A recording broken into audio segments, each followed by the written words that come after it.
There are plenty of budget smartphones out there, and while they are far from perfect, some people just want a basic device that gets the job done without breaking the bank. The Doogee X5 Max Pro is one of those devices that offers pretty good specs for the price of about $80 US. My name is Linus and here's my full review.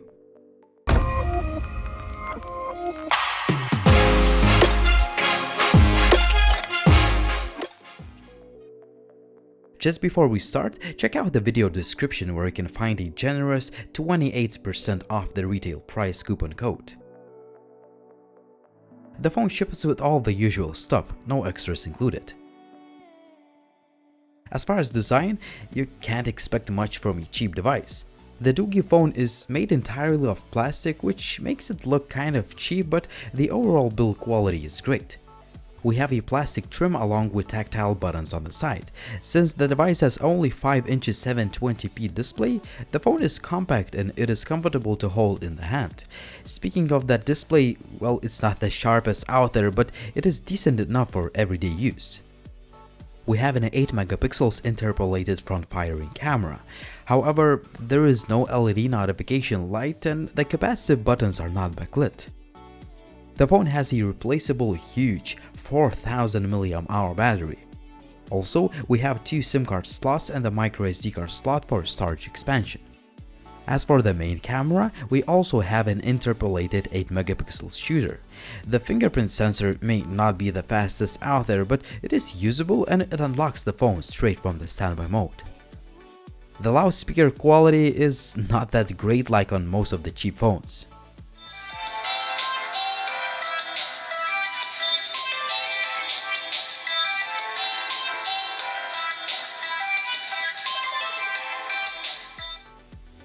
When it comes to hardware, the Doogee X5 Max Pro ships with a quad-core MTK 6737 chip, 2GB of RAM and 16GB of expandable storage.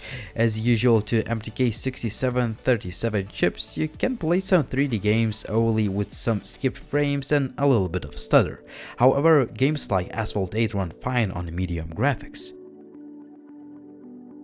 The phone ships with Android 6.0 out of the box, and you should expect to have a pretty much stock Android experience.